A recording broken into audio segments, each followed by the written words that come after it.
feel like most people do is they talk about the problem, but they don't want to be actual position themselves to a solution. You got it saying a lot of people be black when it's beneficial, play like they Panthers when it's profitable, and claim to be cousins comfortable. Everybody want to go to the board. The school ain't gonna allow you this. School don't allow this. So stop giving them power.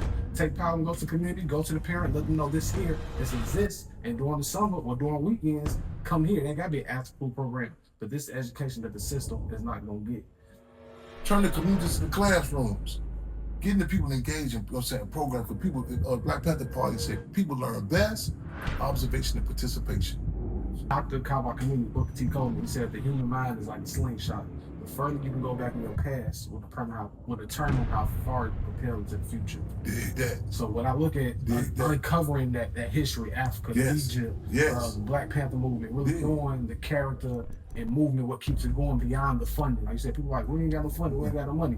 But you got these, you got this. You got a history, you got a resume. You know what I'm saying? Even in every other arena, the medical field, it's important to know the history, what you're dealing with. When it comes to legacy, I feel like one of the biggest skill sets and tools we can give our community to build wealth is the thing that we naturally do. You know what that is? Telling stories. Every time you tell a story, from the hieroglyphics on the wall of Egypt, that story. From religion, those different stories. From watching someone write a book that go to a movie, to go to films, to go to merchandise. Like, I tell people all the time, how crazy would somebody look at Walt Disney like, man, I'm a mouse, he got some gloves and shoes. People like, a mouse, I ain't gonna do nothing. Look at where it's at today.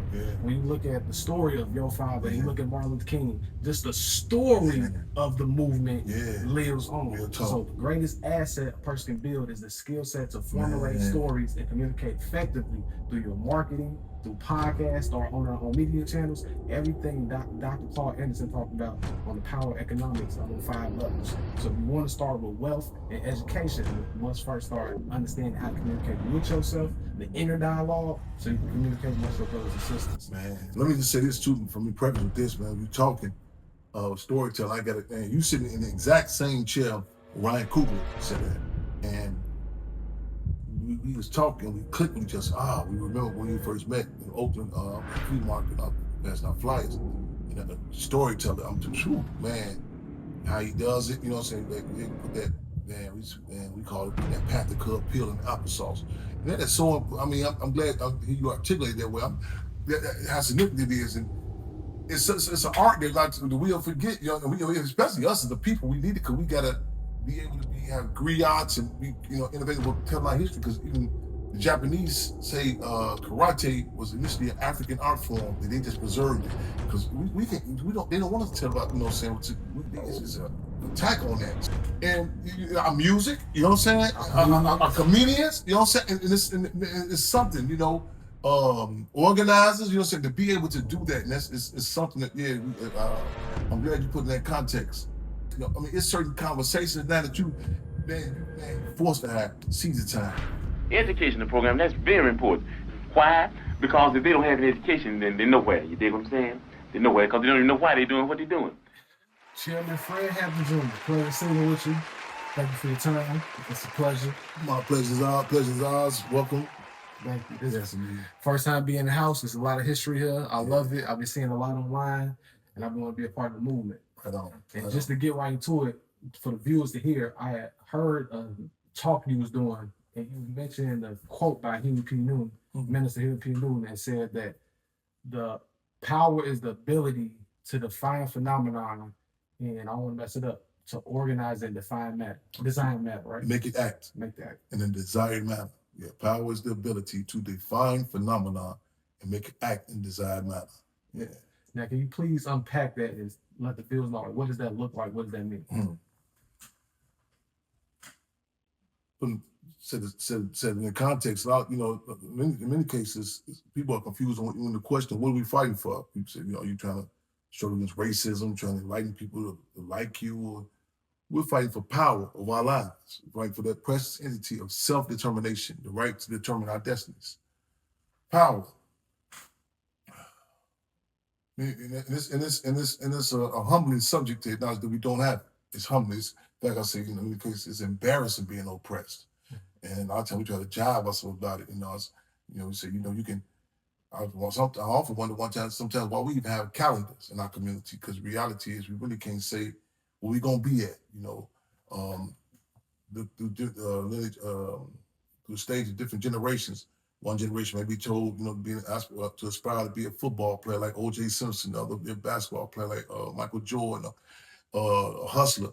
And we're told directly or indirectly what to do. But that dynamic of self-determination, um, Malcolm X has said this: even our mistakes belong to us. That's you know, that's something. I mean, actually, a lot of organizations, a lot of entertainers, a lot of entities do remain with black face. You know, it's a front. You know what I'm saying? You know, for a system that's really calling that you're told directly or indirectly what to say. You know, who to aspire to be. You know, what are your aspirations? You talk about colon being. I mean, what do you mean by colonized? A foreign entity is controlling your definitions of beauty, your definition of what's right, what's wrong. We're fighting for power over our lives, and the power is the ability to define phenomena. What is a phenomenon? A phenomenon is an unusual event that could be scientifically explained. You know, sometimes you can this is everybody talking about this, and case examples is during the era of chattel slavery. Reverend Nat Turner, you know, it was a realist. You know, and fighting for that power, he studied what was a phenomenon during that era of time, the church. And you know, like we said, well, this may have said this is not our initial religion, but as a realist, you say this is a phenomenon. It's an unusual event that can literally be scientifically explained. You see, this is nothing new to us. Our spirituality, of course, it's got cut on it. You know, nothing comes on the plantation unbastardized. Nothing. I don't care if it's cracker chitlins. You know what I'm saying? But so that even religion. The deal is, as a realist, he put his ear to the ground, seeing this dynamic of the church as being a phenomenon. He said, okay, man, hey, praise the Lord and pass the ammunition. Harriet Tubman seen the phenomenon of the Negro spirituals was a phenomenon. So she defined it, put it in historical context, and worked that number. So the songs that they changed. When the sun go down, meet me by the river.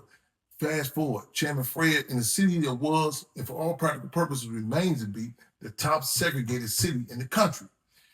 He the race and class contradiction. Like Dr. King said, he said, man, he ain't never seen nothing like this. When he came to Chicago, Marquette Park, he said he'd been in Alabama everywhere. The dynamics of the racism, how it's ingrained in every aspect. And some people can say, well, I don't see race and go in your own bubble, but as an organized fight for power, it's real, it's put it into the ground. Chairman Fred put his ear to the ground, define that dynamic, you know, so the race and class. You know, race and class. Define the phenomenon, and it was Chairman Fred who authored the Rainbow Coalition, bringing people together, not on some kumbaya, we all love each other, but again, finding certain points of unity, you know what I'm saying? Grab such factors as Chairman Cha-Cha Mendez, who founded the Young Lords, Preacher Man with Young Patriots, and many of what we call then the unpoliticized street tribes. A lot of people call it gangs, you know what I'm saying? You one of these brothers and sisters to certain points of unity where they can commit a revolutionary act. They don't have to become revolutionaries.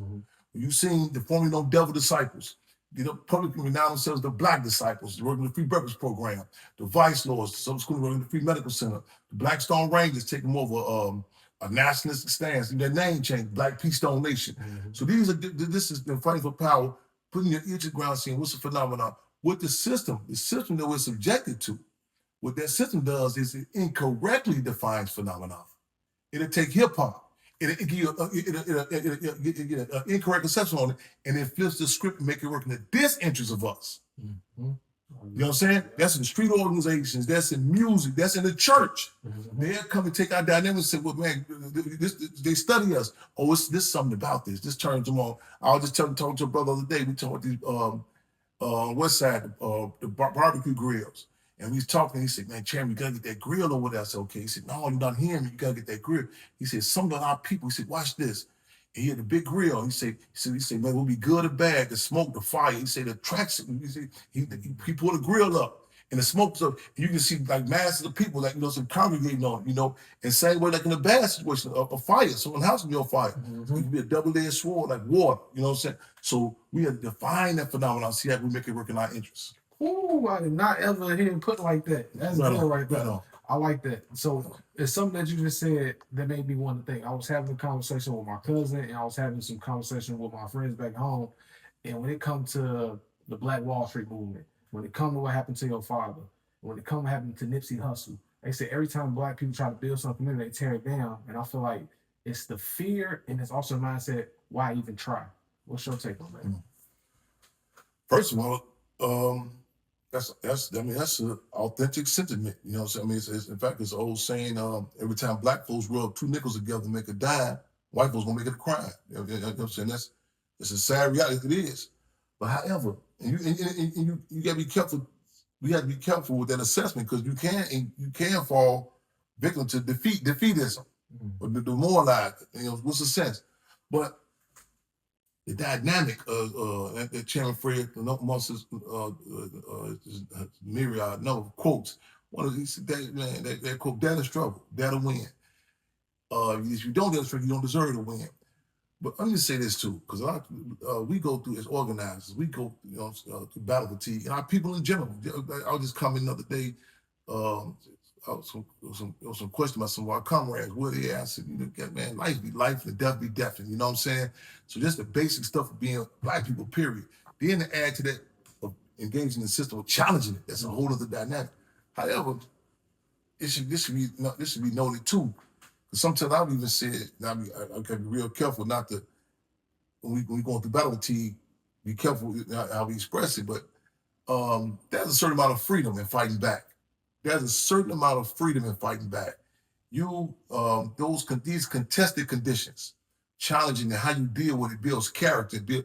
Sometimes I've even had to say, I don't know if we're gonna be successful when changing the system, but we'll make sure it doesn't change us. You know, it's some quote they had on social media where if we look like what they've done to us, very ugly. The work that I look at, when just even you look at situations, and a lot of times you take for granted who you are. But you have to take into context.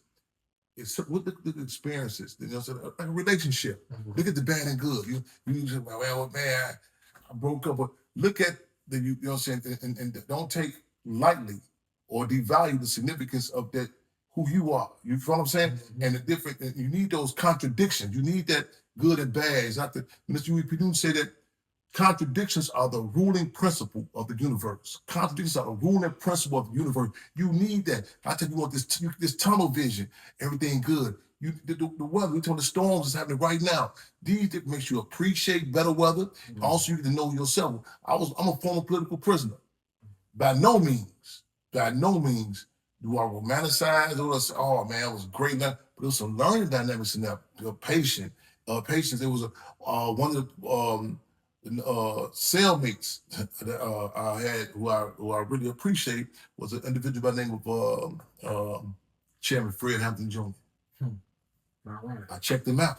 Okay. I watched him on hunger strikes. I watched him in the Supermax. You know what I'm saying? I seen under contested conditions.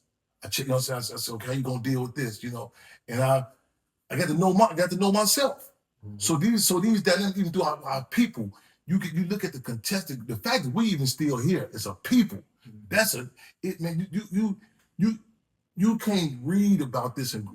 Theory plays a certain role, but theory and practice is a hell of a different dynamic. So I read that you can. I seen a brother make this. It was a dialogue, and he brought up a valid point. The old saying, "Well, life is like chess." He said, he begged to differ. And he was like, what you mean? He said, chess pieces. He said, these are different pieces you can move around. He said, life, you say you have different situations, you got emotions, you got baggage, you get people come with baggage. You tell this person go do something, you know what I'm saying? You don't think they're gonna follow through, what day is going on, what they're going through personally. Oh, it's a different dynamic. So these experiences that we have, we should also have a thirst for learning, and again, don't give that up, and I know it's something idealistic. We will win, but also the sort of people who you are. It's like the Walking Dead. I tell some forces, don't let them bite you now, because you can. I've seen people, you know what I'm saying, in the boy life you can fall prey. We all have our contradictions, as Pat the Cub Tupac said. I just want to make sure my pros outweigh my cons. And to come up out, none of us going to come up out of this clean. None of us. And on this plantation, oh man, it's no way possible.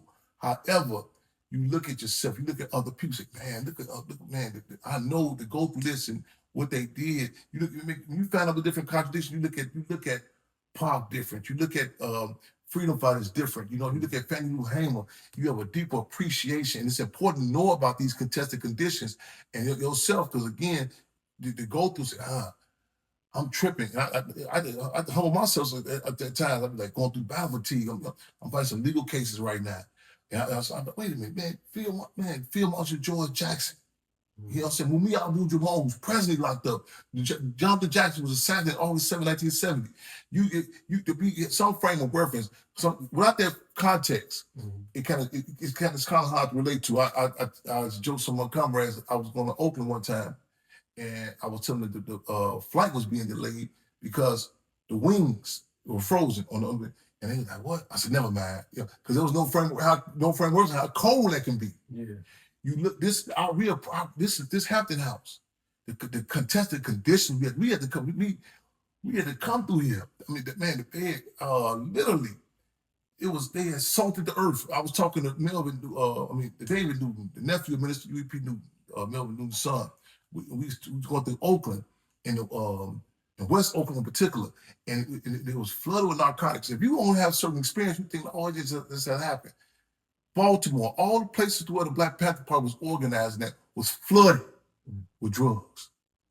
It's a tactic to salt the earth. It's a war tactic. Now you go back and think about the shit on the plantation. They would come through, they would conquer, they would literally put salt, so you can't grow crops. There were 9 overdoses next door to this place. We cleaned it up.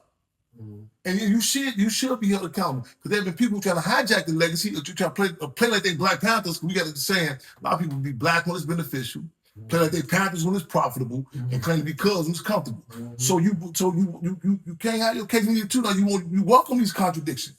So the fact that it develops character. You know what I'm saying? You get to see who was who. You say, it's saying that there when they pop up. Oh yeah, man, the movie came out. Everybody, their mamas in relationships.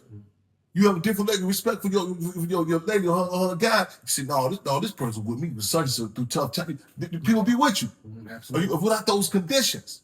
You look at Tulsa different. You look at it different. Say, man, and it puts it in context. If this has happened like this, what about the ones we don't know about? You know what I'm saying? And mind you, nothing stays exactly the same. Absolutely. Situations like ever developing, ever growing, as well as dying and disintegrating. So we picking up stuff. We got our heads up. Some things that people can't believe. You say, man, heads up, man. So we do this, they gonna come for this. No, oh man, they can't do that. What? You know what I'm saying? So we look at our errors and our mistakes and the attacks we were subjected to. We could see it coming. I see certain situations. Oh man, here we go. Man, Asian Vacateurs. And then they said, man, go look at the layout. You know what I'm saying? William O'Neill, different dynamics, type of questions. You know what I'm saying? How they come, they murder mouth and gaslight people. Ain't nothing new under the sun. So you need these dynamics. And you know what I'm saying? We said we welcome contradictions, heighten the contradictions. You know what I'm saying? Let's cut the fat from the meat and see who gonna barbecue, who gonna meal do. That part. I like that. So what I feel like most people do is they talk about the problem, but they don't want to be actual position themselves to a solution. So when you had said in the speech that we need to start turning the communities into classrooms. So when I started doing Think to Win events, which is panel discussions, it was to bring the education of the people, the leaders, the business people, political speakers, and entrepreneurs. What was your struggle in the home as a child? Because some people might look at the finished product like, oh, they ain't never had it hard. Talk about that. Did you have both parents? If not, how did you make it through? Did you go to college? If not, how did you further your education outside of the school system? So now that I'm in a position building community classrooms and everybody want to go to the board, the school ain't allow you to do this, school don't allow this. So stop giving them power. Take power and go to the community, go to the parent, let them know this here, this exists, and during the summer or during weekends, come here. It ain't gotta be an after school program, but this is education that the system is not gonna get. So I want you to elaborate, since that came from you, knowing what your father established and knowing what you're doing with the Cub movement, how does that look in the 21st century when a lot of our kids is dropping out, committing suicide, and don't believe there's no power in education? Yeah, man. Suicide is something we got a campaign we engaged in now with politics, how we view suicide even this latest form of chemical biological warfare. Again, chemical biological warfare. To this fentanyl. We got a gold campaign. Got a campaign. It's a joint coalition. Black Panther Party Cubs, UEP New Gun Club, and Nicholas Lee Foundation, and Tiny House Warriors with the natives on a reservation. They joined us with this campaign. And I don't know if it's hashtag fuck fentanyl. That's we want that out everywhere. And again, we see this chemical biological warfare. Suicide. It's alive. This young lady had a song one time. I can't remember, but it was something. She said something like she was considering suicide, but she rethought it because she think that way they win. That's how we look at our lives. You know what I'm saying? It's a war on us. You know what I'm saying? And it's not that, we must be consistent. If somebody's locked up, he got kidnapped. What's her bond? What's their ransom? The chemical biological warfare, how we view fentanyl. So that's how we have to do it. And I know it can be bleak. So it's a system coming at you. Somebody strategically laying out to put this type of chemicals in our community. There's a program. They tell you, the programming, music programming. You know what I'm saying? The dumb ones that. But it's a history of resistance also. Turn the communities into classrooms. Getting the people engaged in, program for people.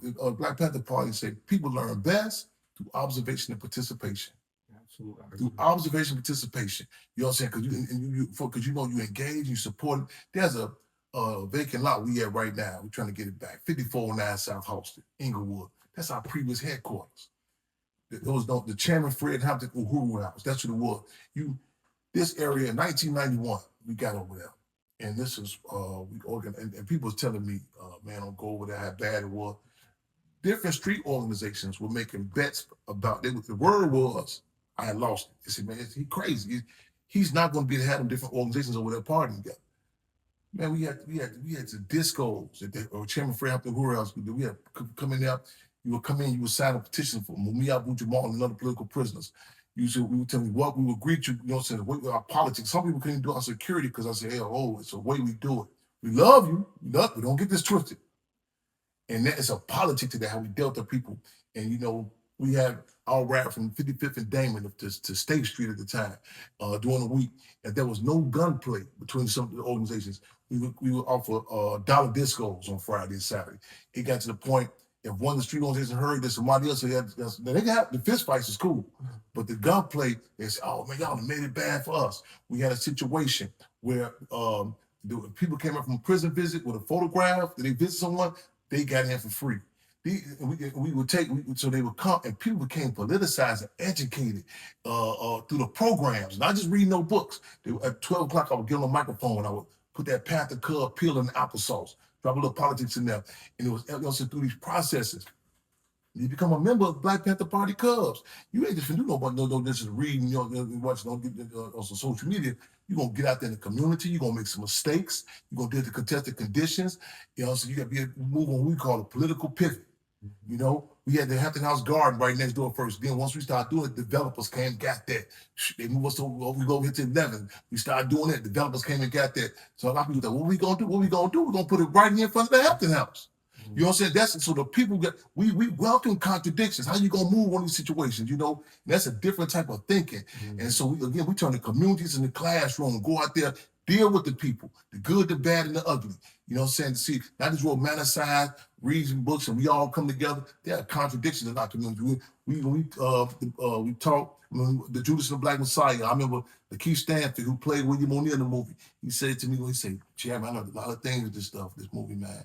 He said, one thing I learned, there are more people like William O'Neill than there are those like Chairman Fred. I said, sad reality. You know what I'm saying? And this is the real world. We don't engage in this tunnel vision or this bubble thinking. You know what I'm saying? Once I read you this book or give you some green juice, you're going to get on the same line I'm on. We all come from different experiences. You know what I'm saying? Lack of experiences. Yeah. So we got again, hit the communities, learn from the people. I tell people what you see from the naked eye is different with the politics. You know what I'm saying? You go out there, like even the terms we use. I learn about different stuff.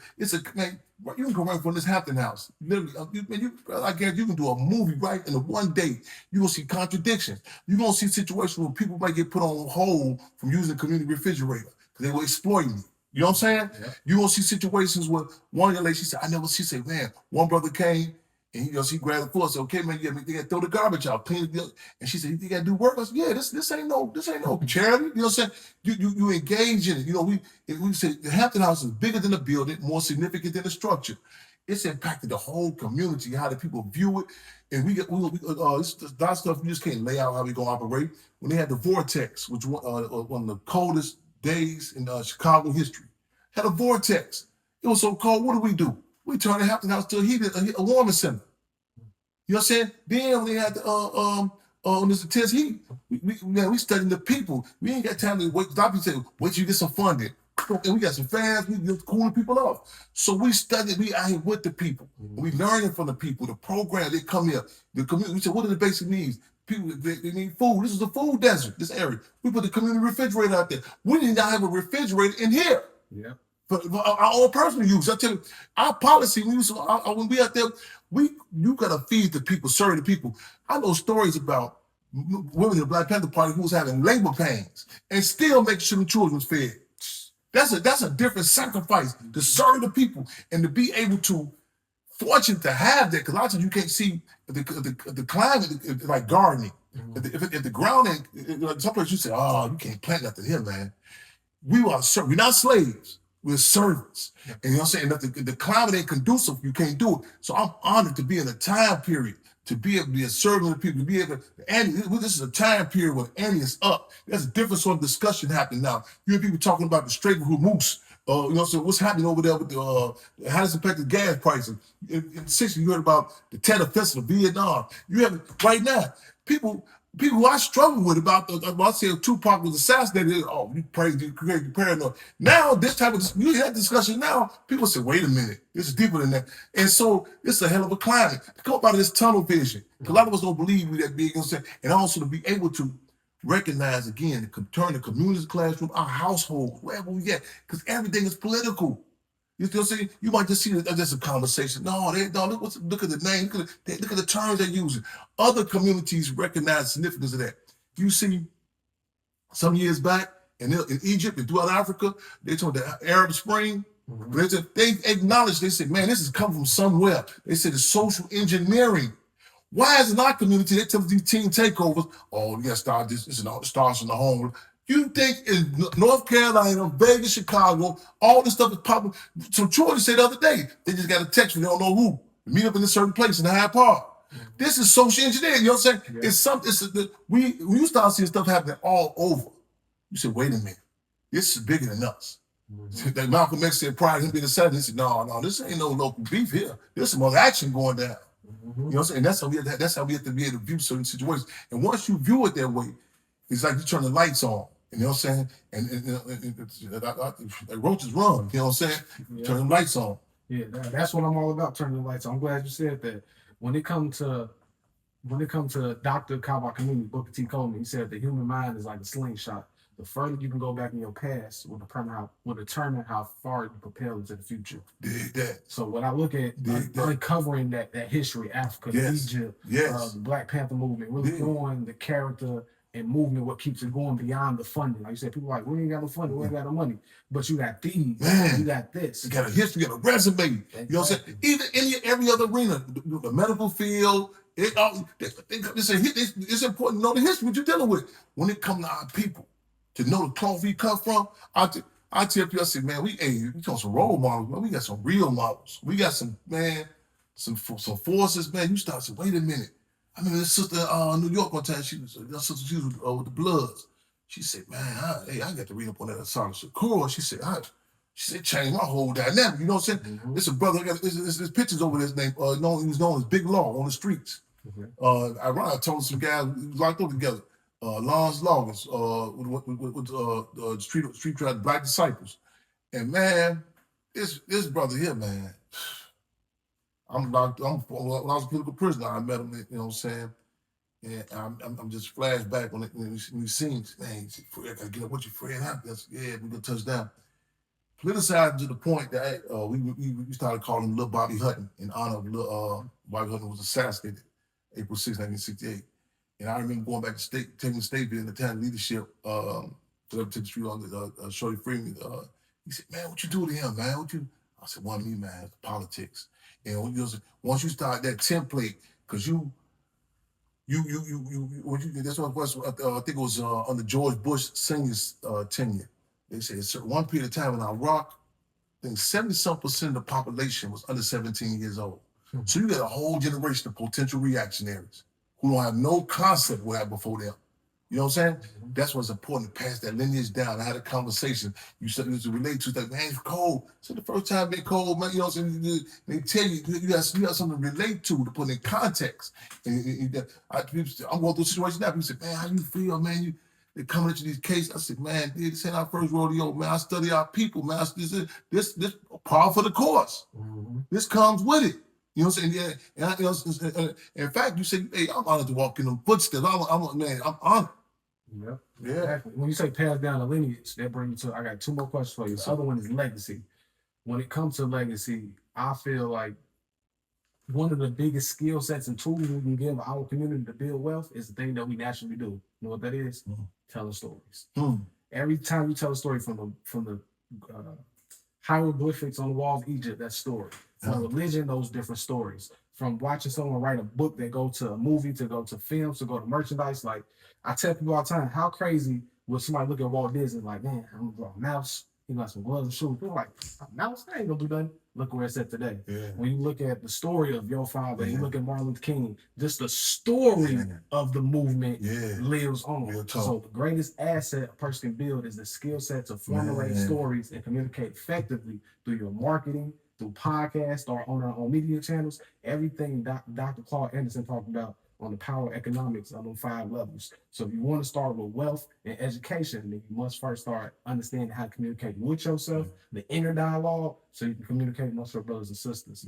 So when you talk about legacy, and we all know you're the son of Fred Hampton Sr., what is the legacy that you want to leave behind on just your time to be called home as far as what you built outside of your father? We know you pushing them, but what's your voice? What's your story that you want to push and leave behind?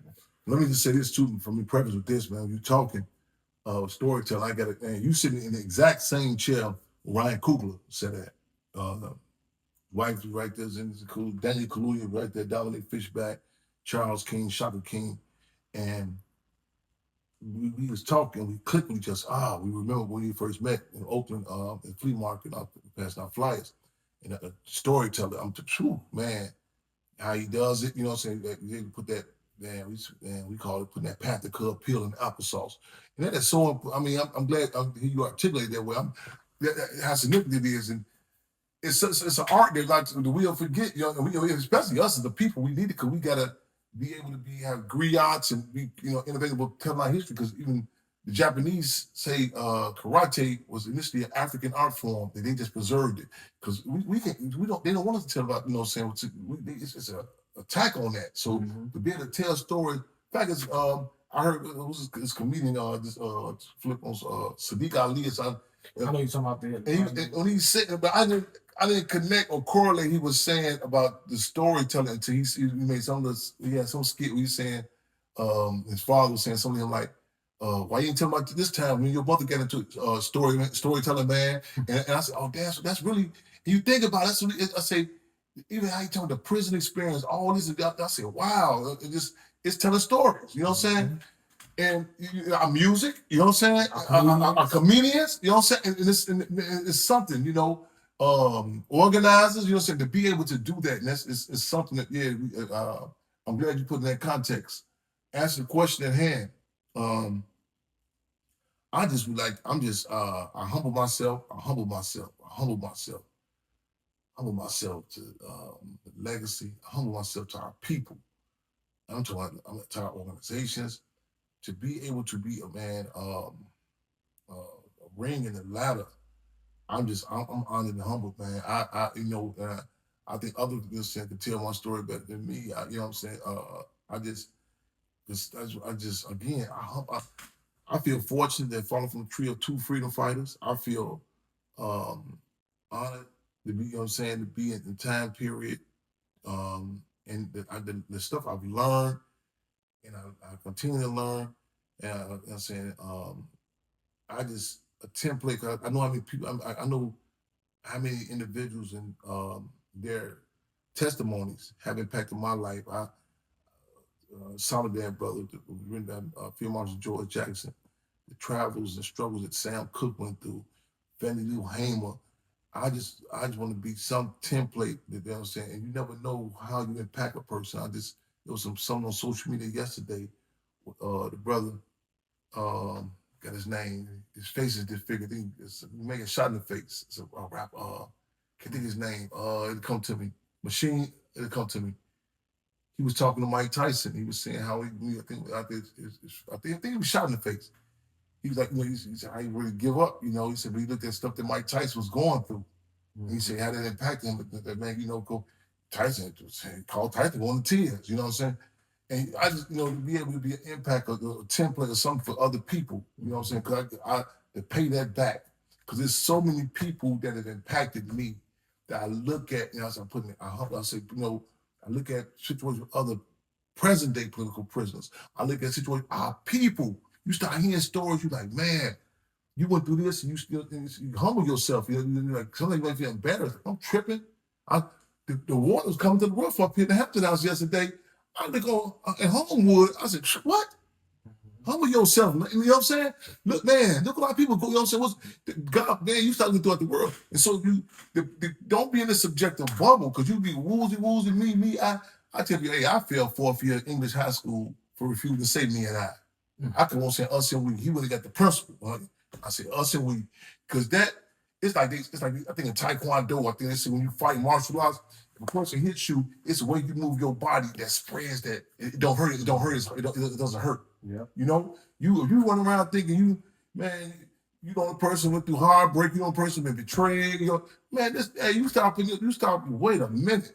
You look at his story. That's why I said. Like children say, Mama, I know you did this and that, you went through this here. We're in a time and age where you can look throughout the world. And of course, they're going to try to give you this, they give you the algorithms and feed you all this nice stuff. This is an era of time when emperor has no clothes. This era of time when emperor has no clothes. You see in the raw. You see in the raw how it's going down. You know what I'm saying? It's for you, man. It's certain conversations now that you forced to have season time. Man, you're right about that. And when you say that season time, that's a good segment to the last question. When it comes to passing that baton on, I know in the Argo community, a lot of people got some stuff to say, but they're not showing up to the town hall meetings. They're not showing up to the things that may change. I don't know if they're ignorant of what time it takes place or who to talk to, or if they're afraid to speak up. But how do you identify if you're a person that's in the chair on how to pass the baton on, who to pass it to, how to pass off the baton to make sure things that you started keeps living on? Again, seize the time. Don't get caught with conventional definitions of how you can organize. I hadn't gone to the Argo today. It's been so long since I've been out there, man. I'm flashback in the station wagon with my grandfather, And seize the time. This is one thing. Got the word. Miss Phyllis contacted me. Ironically, I'm on the phone. So the V gonna interview me. It's stuff worked, man. They come out there, this painting, they go on the mural at the Argo Park with Emmett Till and Chairman Fred gonna be included in the painting. Then I got so that's happening. So this within last week. Mm-hmm. Then I got to do another phone call. I'm on the phone. Another brother who met me some years ago. So it's an event. We try to find a place on the west side. Don't go. Can you get on the Zoom? I get on the Zoom. The sister who's still interviewing me for this, the mural, she's happened to be on this. So we said when opportunity knocks, snatch the door off the hinges. I went out there, man. I'm learning. I'm still learning. So see, let's do something Argo. Let's do an event. Let's do an event. And some people come for different reasons. So you recognize it, utilize it. Right. Say, okay, well, you got Chairman Fred coming out here. It's no harm, no foul. Nobody's being exploited. Mm-hmm. I'm learning. I gotta do. I gotta go to. I just got worried about my family members. Betty, she's one of the last matriarchs on my paternal side of the family. Got some. It's real bad for her health wise. Mm-hmm. I wouldn't have known. I'm talking to his cousins and people out there today, and this is like. I'm tripping because she told me Aunt Clara, my grandfather's sister. We had lost her, and it's. Man, I just got to go about Betty, cousin Betty. You know what I'm saying? And it was a reminder to me. I'm tripping. I just saw an image of her just now when we talking. But we seize the time because people get involved and struggle, do certain things. Excuse me, through inspiration, aspiration, or desperation. People say, oh, we all come together. One day we're gonna read a book. When will Black people just all come together? Listen, hey, little trip you on in utopia, the dream world, we're gonna get the real world here. You know what I'm saying? People come for all sort of reasons, you know what I'm saying? Absolutely. Seize the time. This is a time right here where, you know what I'm saying, contradictions, and we're gonna come through the music, the barbershop, the beauty shop. So let's seize the time, man. That's people's pores are open. You know what I'm saying? You can't afford the luxury of trivial discussions now. You know what I'm saying? That's a time you get up the ante. You know, so you get a time period you can escape on stupidity. You know what I'm saying? I had that quote just now. You guys just Man, that's a soundbite. And when the work I'm better. I did an interview. I mean, the last interviews I've been doing, I did one yesterday, man, and I'm doing this too. Still shopping, still, and men and women shopping, men and women. This, you cannot take Chairman Fred, and we talk about him and the Black people in some sort of bubble. You have to talk about the Daily Machine. You have to talk about the Blackstone Rangers, the meeting, you know, the Vice Lord. These are, so even my activity, my interviews, when I'm cooking a good meal, you can say, man, what was going on too? You know what I'm saying? This type of discussion, like I said, I'm gonna use that quote, you can skate on stupidity at a certain time. But you want to climb it. Even when I was locked up before a political prisoner, it was certain places I was at where the type of tactics was being waged on us. I said, I dig that. I said, okay, I see where he's going. So they playing this movie, they're gonna pull a stunt with us, you know what I'm saying? And you work better than that, you know, so you want that, you know, even if it's adversaries. Right. Yeah. You want that. So this is a stage in the game, but the end is being up. So let's seize it. That's, you know, the type of conversations. Let's, hey man, we got these, you know, we just can't afford to have no regular. That's time poetry setting in the block, just something with the movie. That's how a movie showing the library. You know what I'm saying? Let's show Judas and Black Messiah. Let's you know what I'm saying? We go out, you know, a relationship. What we going? Man, shit, we going? Let's go check this out. Let's read this book together. It's a certain climate now that we can tie in what's happening with our people. Other communities do that. Stephen Biko of the Black Conscience Movement. He said it'll be a time in Africa where we will be around the beer kegs, talking about religion, relationships. You know what I'm saying? I think you go institutions in the community. By the white church, we say, why they not jumping up and say, they networking, they going, your auntie's such in school, yeah. Oh, you know, such got a case. Oh, her brother's a lawyer. They networking, you know what I'm saying? And look at the case of Nolan Wells. You look at what's the odds of all them white kids? Look at their families. You know what I'm saying? Yeah. We have to start now up in the ante. We can't afford just no trivial softball, discussion. Oh yeah, man. Jerry Springer ass conversations. You know what I'm saying? We got up the ante. Hey, dig this shit, man. Man, we come up here. What champ for you, man? They ain't that far from Argo. What he was here. You took a force that was not with the Brazil, but I chopped to Brazil. They don't even speak no English. They in favelas going, Chairman Fred, they going crazy. They told it right now. So that the tie it in inside the art, I'm learning so much today. I said, why is the trolley a big thing? Oh, Emmett Till like to ride the trolley here. I'm so fortunate. My grandmother stayed on Superform in St. Lawrence. Across the street where Emmett Till stayed on for a minute. My paternal grandmother babysitting for a while. When you start having this discussion, you'll be surprised. This is how small the world is, you know. I mean, brothers and sisters today at Argo. You know, his grandmother, grandmother, grandfather worked out here, and his grandparents doing. And she's not that odd. Look at how big Argo is. I said, you know what I'm saying? So but they got us so like subjugated. We don't communicate. I grew up. I mean, my grandparents taking me down south, you know, annually. You be saying, the younger generation don't even know what part of the South they family, you know what I'm saying? So we have to have these type of discussion. And it's not no slight on these youngsters. It's a product of what the Department of Juvenile Family Services have done to our people. You know, so the juvenile detention centers, all it's been an attack on what crack cocaine has done to our people. So man, right now we gotta seize the time, man. You know what I'm saying? The end is up. We just can't do. You're looking at now. Why? the music industry. Why would Pac have to be assassinated? You know what I'm saying? Who all benefit from that? You know what I'm saying? It's opposed because you feel you see something that, oh man, we just told the guy, so this is some more trivia. This dude don't like this person. No, it's some deep. Who are we? Mm-hmm. Who are we that a sister got man? They wiretapped this house when Chairman Fred was a juvenile, 14 years old. They didn't know that. Yeah. When they called for the wiretap, they said the DC Bureau of the FBI said, man, it's got to be a typo. He can't be this young.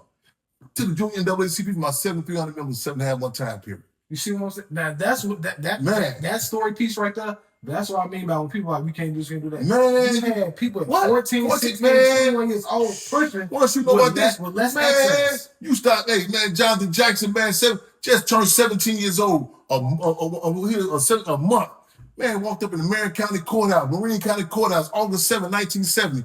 I was telling some people, told the other day, they were saying, I heard you wasn't there just for his brother. No, his brother wasn't even in there. He went to go, he told the Judge Heaney, and got Rochelle Q. McGee, Jonathan Shedfield Drummond, and said, Jim, I'll be taking over from here. He was taking him to the radio station to show the world, to expose to the world what was going on inside those concentration camps.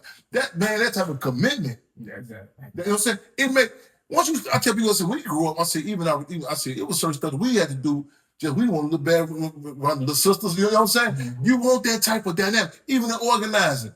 I don't know if y'all know about Mike Africa Jr., Mike Africa Jr. in Philadelphia. Mike Africa Jr., the Moore family, the government tried to bomb on Sage Avenue, May 13, 1985, the Moore family, check them out. Mama Pam Africa, she gonna be here August 30th. Phenomenal organized. Man, Pam Africa, man, she about this tall. Man, she about that tall. I might be giving saying too. She giant. Pam Africa, man, it's in Philadelphia, man. I seen the police that knocked her teeth out. They had her in the courtroom. They beating her down and they telling her to let go. She still got this necktie. This is Pam Africa, man. Ramona Africa, man, is on Survival with her Birdie Africa when they tried to bomb. They tried to bomb on this before Libya. They tried to bomb on Osage Avenue. You know what I'm saying? I tell people, I say, man, these type of women and people I've been fortunate to know about. Mike Africa, mama and daddy, Debbie Africa, Mike Africa, they was locked up. Debbie Africa's mama had him in jail. The guard went back and told the judge, they say ain't no baby back there. They didn't even know it, had him in a jail cell. Man, this man, Mike Africa Jr., he come back. He worked on the campaign, man, to push hard because mom and daddy have both of them locked up. And you talk about relationships, they locked up 30-something years. They, man, just got married. You look at this couple, you talking about, man, beautiful. You know what I'm saying? Got these struggles, so on and so forth. Man, me and him got this healthy competition. He'll come up here, I say, watch this here. You know what I'm saying? He'll tell you, man, we'll say the Hampton house. Man, Mike Africa go back, man. He against Philadelphia. Come on up here, man. Chair and watch this here. He done pulled a campaign together. The house in Philadelphia. They saved that house. Then come and get. Oh, I'm sorry. All right, watch this street name. You want this? This be back in the day. Who sold the most papers? I Field Marshal, Oakland, California. Field Marshal told her, we'll get a CRC gonna do this. They're doing the gas and grocery giveaway. We're gonna do this and that. That's the type of dynamics you want. This type of, as opposed to man. Well, we killing more niggas over in our block than y'all. You know what I'm saying? Up the ante. That part. You know what I'm saying? Up the ante. And when you start, you said, man, you said people like, well, how can we do this? Man, you start looking at that situation. You start knowing about these people. I'm talking about right now. You know, to these man, that's my mother jail picture. She just turned 19. That picture, she just turned days prior. She just turned 19. She 8.5 months pregnant. Her birthday, November 28th. She in the house when the police, the government, they cut the lights up on the west side of Chicago. Cut the lights up. They come through, they pull other people outside their apartments. Come through, blasting through the door. They hit 22-year-old, the fist at the mile clock. They keep on shooting through the house, man. She feel the shells come through the mattress. She covered down over the chair, but she see, you know what I'm saying? Covered. I said, man, that's a hell of a bar right there. You know what I'm saying? Covered down on them. They don't only come out. They put Seconal, knockout drug in the Kool-Aid the night before. She covered down on them. They take out, man. They open her robe. This is robe she got on.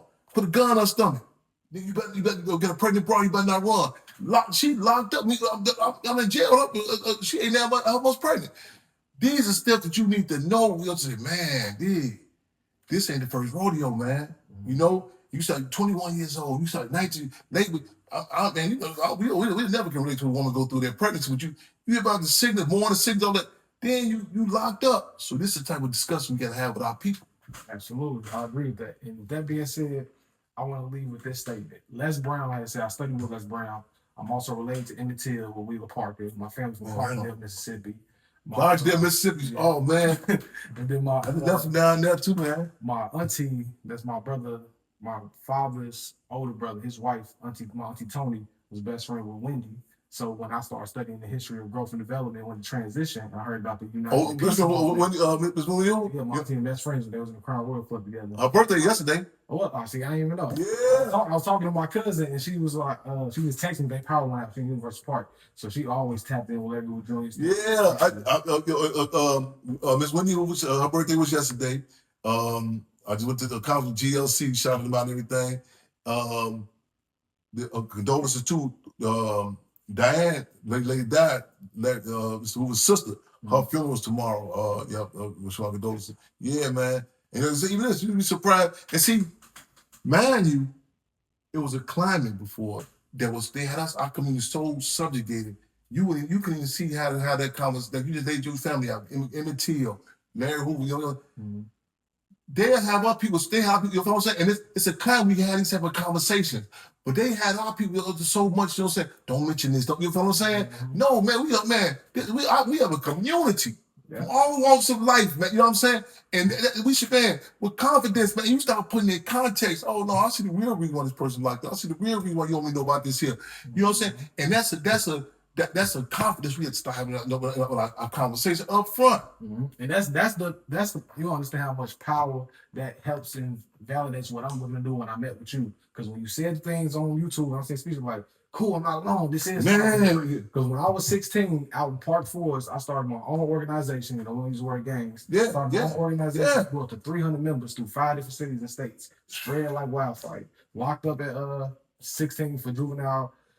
For residential burglary, got out, and then when the undercover police officer walked up to me like, "You good at sports and everything, but I know who you are." I'm trying to play down like, "Man, listen to me." Yeah. In high school, you got a friend that got locked up, and he had drugs in the locker, and they got y'all literature and paperwork for all y'all rankings and what y'all doing. So now they're gonna build a RICO act against you. So if you want to go out and do what you want to do, keep doing. But they watching you, and I believe you need to stick to sports. Wow. I went back over that hill to me, made some calls. So people was like, "No, we still want to rule this, rule that." I'm like, all right, go ahead, carry on. I'm done with it though. Yeah. But it told me when I started educating myself, being around Les Brown, started reforming my thoughts. Like, you know what? Stop listening to what the system told me. What do Farrakhan really talk about? Then started listening to Honorable Louis Farrakhan speeches. I'm like, you know what do old Malcolm X speeches look like? Hold on, is that from Fred Hampton speeches? So when I started educating myself, watching Hidden Colors 2 documentary, it just reformed me. And then when I seen that Till movie come out, I was like, oh, maybe speaking on that open casket is what pushed the civil rights movement. I was like, speaking is in my life. So when I was 14, I had trachea, and they said if your father didn't bring you in the hospital the next day, you would have died in your sleep. And at this rate right now, because it's a rare thing you have, we don't know if he's gonna be able to speak again. I'm laughing, still crying, like, come on. I'm cussing God out. I'm quoting scriptures and all that. Don't believe it. 4 days later, doc came in, took it out, muscle cut. Like, oh, it's healing pretty good. Trying to say something, made up, but I couldn't speak. He's something come back 2 days later, see how it's doing. Him transform so fast. I tried to say something. I spoke. He was like, no, we don't have to do no surgery. We'll put gauze on that, send home when you talk, just press down so it won't be a big scar. So now I dedicate everything I do to uplifting our community through history, entrepreneurship, and giving them the skill set to move forward. And Les Brown always said, when I die, I want my what's it called? Tombstone to say, I inspire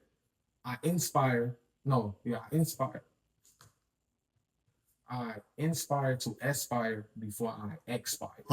And I said, when I pass on our tombstone, I lived as a God, I died a message. What does that mean? God is a producer and a creator. What are you producing? What are you creating? Leave behind. And does your walk does the talking? That's the message. What would be your last? Man, hold on, man. You know all them networks, man.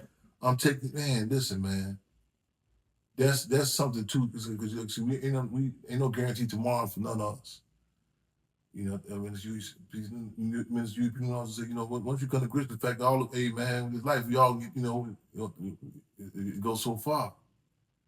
You and you think about it, you say, man, I could have been. They had that close call. I say, it's something that I got to say. We got to say, kiss the casket, tango with torch, and dance with death. Ooh, Man, kiss the casket, tango with torch, and we dance with death. To recognize that some days you could have been checked about this hotel they call life.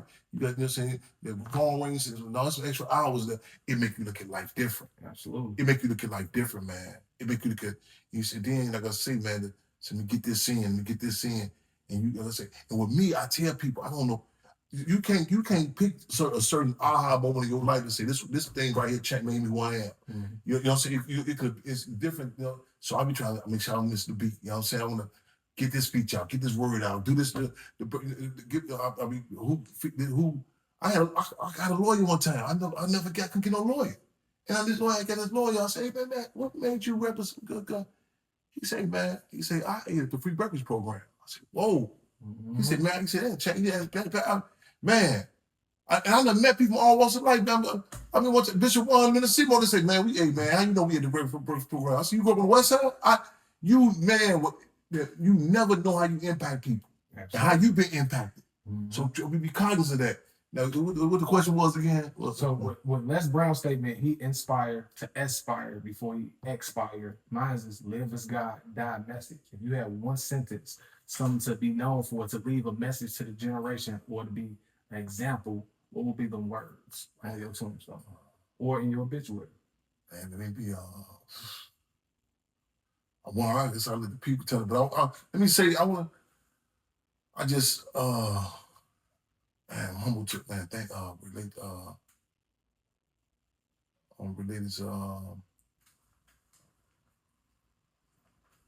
who my resume includes, that being recognized as one of the real models as opposed to a role model, somebody that the people can identify with. So you know what I'm saying? I come from like that old Rest Development, Slash Stone song, man, everyday people. You know what I'm saying?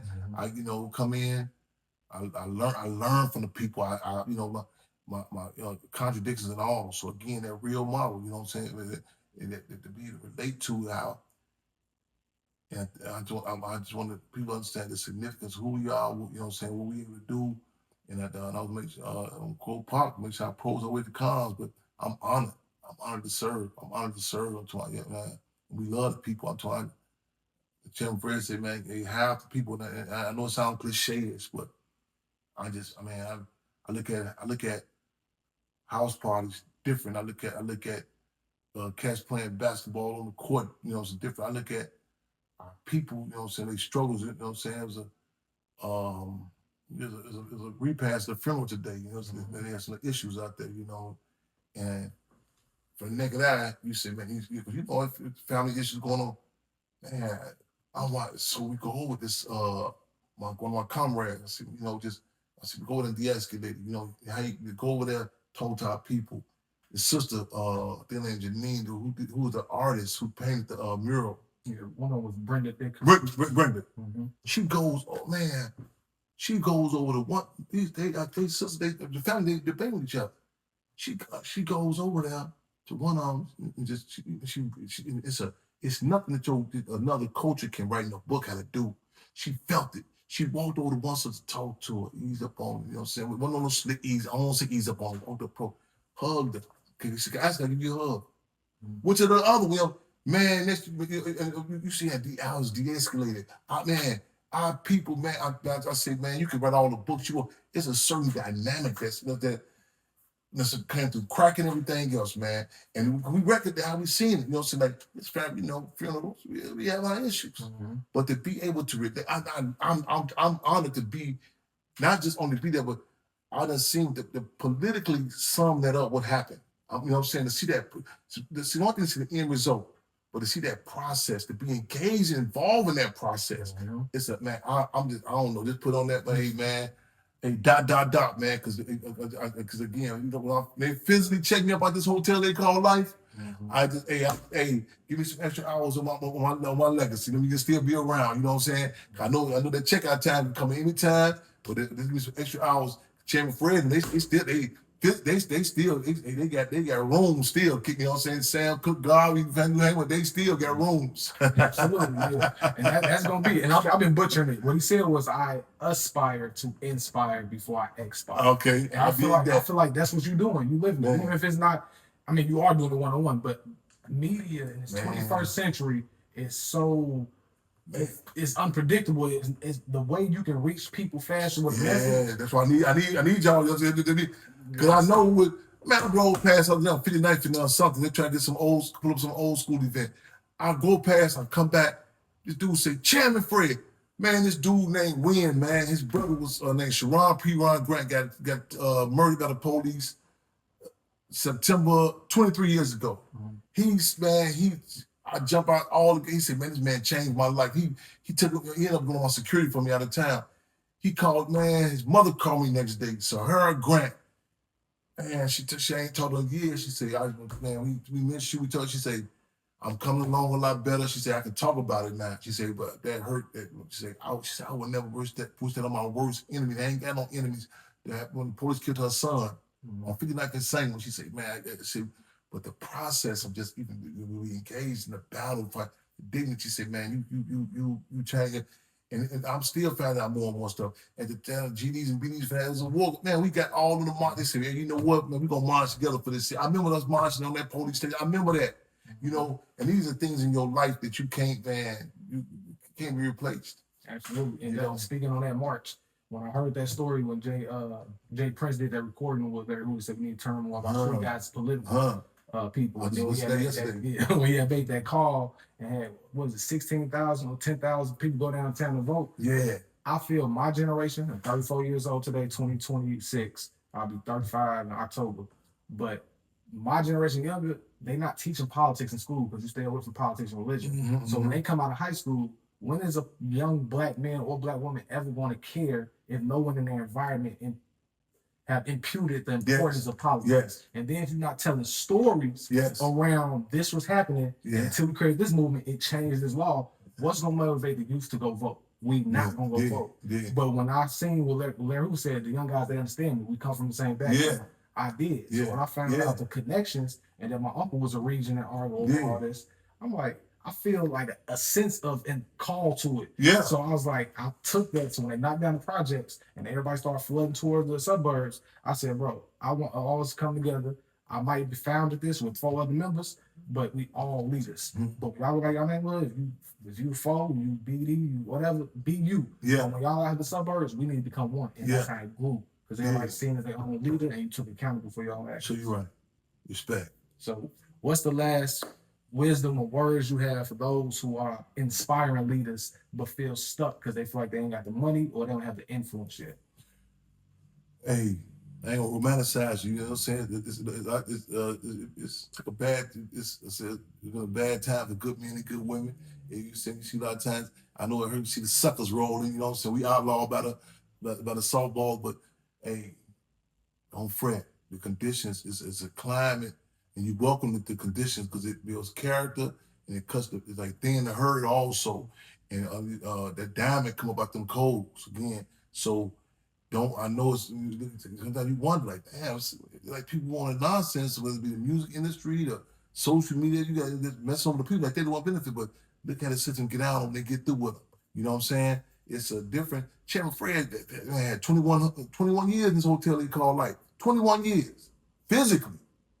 Man, that legacy, a legacy more important in your life. When you go to bed, you might not sleep on no thread, no $4,000 thread sheet, something, but you can with a conscience. You know what I'm saying? Mm-hmm. And I'm gonna say this in the youth in particular. Don't let nobody tell you, you know what I'm saying, when they try to run your past record down, your resume, to this young sister, with your resume, or used to fool around this dude, don't let nobody beat you down to get that it's over with. You know what I'm saying? All men and women fall down. Great men and women get back up. All men and women fall down. Great men and women get back up. Don't let that's why of course they read them resumes. You was charged with this. You beat down before you get in the ring. Mm-hmm. You beat them like, man, ain't no sense of me trying to, man, I don't care they did. Well, go to that speech with Malcolm was talking when I was in prison and he had an audience. He said, yes, right. Yeah, he said, that's what America is, a prison. You want, man, you can't nothing. Man, that's Epstein files. Nothing, if you wanted to, nothing can compare to with these criminals, you know what I'm saying, these gangsters and banksters did. Mm-hmm. I know some radio show this years ago, but I never get this. It's about 20-some years ago. And talking the Hoover case, and I never get that call on the radio show. I say, it's amazing to me, your position on Mr. Hoover case and Mr. Ford case. I say, it's amazing to me, but your forgiveness, how you talk about Mary Daly. I say, they ain't committed 1/8 of the crime that Daly did. You know what I'm saying? Exactly. And I say, man, you can't. So that's why I want to make sure to the youngsters in particular. Don't let you come in with contradictions, but fighting back, standing up, it's a cleansing process. Man, people say when a slave overthrows a slave master, an oppressor is gone, new man is born. You know what I'm saying? Hey, man, it's a cleansing process. When you start getting this, it's a cleanse. I'm telling you, it's a cleanse. I'm telling you, man, Big Law, Google them. I got a song about on YouTube typing, man. I remember, cats like, man, what you, man. We had a mandatory in the penitentiaries. There 2 members from each organization come to political education class. Man, Lon said, no, all his members that come to them classes. I'm talking about, man, and I remember reading that article in Chicago sometimes about him. And I would tell, I said, dig this here. But they say he was assassinated. I said, right on. What you mean, Chair? I said, right on. The up the ante. The up the ante. You see, they devalue us. You know what I'm saying? That political term, I said, they said assassinated. And a brother told me, one of my childhood buddies, he passed now. He said, man, remember we was about 11, 12 years old. We was walking down the street. And a guy, he was got killed. He was 21 years old. We thought he was old. We thought, man, he old. That was like old. At that time, before social media, if you were murdered, your name was a Chicago Defender newspaper. And that was like some big thing. Like, man, he's in the newspaper. And I remember, he told me, he said, I never forget what you said. We said, well, he said, man, you said, man, I ain't gonna be no one line, no defender. I ain't gonna be no one line in the paper. You, man, up the ante. Up the ante. You know what I'm saying? It go up the ante. And it's a world out here that once you start connecting with other people that's, you know, got similar situations and connect again, go check out John. Man, y'all got him on YouTube at the social media. Man, Jonathan Jackson, type Little Bobby Hutton. Mm-hmm. Start typing that age range. Go put in content. What was going on at the time? Listen to the comment. Go look at you post some old footage. You like, man, these man, look how they talking. Mm-hmm. And you be like, what? This cat dropped out of high school? You know what I'm saying? Sunday out of Cody. Oh, God, no, Sunday out of Cody. Clark Squad. Man, this is Asada Shakur's co-defendant on the case. The New Jersey Turnpike. New Jersey, they get out on him. Zaid Shakur, they get out on him, man. They take him out. They give Asada the case. They put Asada Shakur in the men's prison. They put him in the men's prison. So, man, Sunday out of Cody locked up. Hey, man, I can talk about some of the stuff that Dr. O'Toole Shakur say cool digger. They're not physically here no more, man. But if you know about these people, man, say Kubo Dinger. That's how we call him the movement Spider-Man. They tortured him, put his face in the toilet stool in 17th precinct, New York, tortured him. Man, he come out there, he come out the police station, playing the drainage pipe. Man, Sonny and say Kubo Dinger. When Park was talking, he throwing his name, say Kubo Dinger. That's his son. That was Park's main man. Gaddafi, that was say Kubo Dinger's son, who got assassinated later on. You know what I'm saying? And you start making these. They say, "Whoa, no, this the cloth they come from." Say Kubo Dick, man. I was man. Hey, we got so many man people, man. Sada Shakur, man, long liver, man. They had a battle on their head. You know what I'm saying? And you start looking at the age range. Sunday out at Cody, man. I just met, man, I get to meet him face to face, man. I'm on Dave Smith Block Party. I wasn't even invited to be there. Mm-hmm. I on the stage throwing them names out. Man, this a couple of years ago, I was mad. I get to say Cool Dinger's transition home going. I see son, I come out the widow say Cool Dinger's house, man. I come in the hallway, man. Me and Pam African, them coming out. Man, this is like Cola. Again, physically, like this tall. Giant. This who took Neil Armstrong when they say goes land on the moon. Yeah. This Sunday call total geometry. Man, I'm trying to take, man. These cuts, man, I'm telling you, when you start finding, man, listen, man, Deputy Mr. Health, Doc Satchel, who's Deputy Mr. Health for the Black Panther Party, Chairperson said, you sick, don't go to County Hospital. Come see Dr. Feel Good. You start finding out, man, hey, man, it's like you eat a certain food. You're like, man, I can't eat that shit nowhere else, man. I gotta go get my chicken from here. You start knowing about our people, man. You start hearing about like Billy Fannie Lou Hamer. When the guards put somebody in the cell with her to beat her down, you hear about Fannie Lou Hamer, Sunflower County, Mississippi. Fannie Lou Hamer, man, I'm talking about you talking about when, man, she down there, man, you see this, man, heavy set lady, man, you dig? When she's speaking on TV, Lyndon Baines Johnson, the president of the United States, man, had them cut the TV off because they're saying to take away from her. You like, who is this lady from Mississippi? Yeah. You told she walked up in the Democratic convention in Atlantic City, Jersey, and she said, man, we ain't come down for no two. They said, listen, we gonna make you Humphrey Mondale. They gonna give her 2 seats. I mean, you can't vote. There's 2 non-votes. That's a lot of people want it. Let's let us sit next to y'all. Let's let us be around y'all. They tell all that nonsense they did this here. Hey. We ain't come for no two non-voting seats with all those. She said, that's what she said, the thing. I'm sick and tired of being sick and tired. That's what she said. Mm-hmm. You start seeing her. How many sisters said, damn, who all they do look at these social media, these people they get these filters. Mm-hmm. You know, if you 2 pounds overweight, you know what I'm saying? If you get a blemish on your face, you won't look good.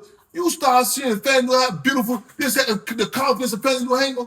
Man, hey, I'm trying to tell you, Marcus Garvey, man, this man, you Garvey, hold on, his first wife did the paper, his second wife did the. You start seeing all you say, man, did this shit. Hey, man, hey, people have to talk to you different, man. And you start talking different. I'm trying to tell you, once you start, ain't no going back. You look at death different. All that, you look hey, man, so be it. Man, that's powerful right there. So I'm gonna end it on this note when you said that look at death different. My mentor Les Brown always said, live full, die empty.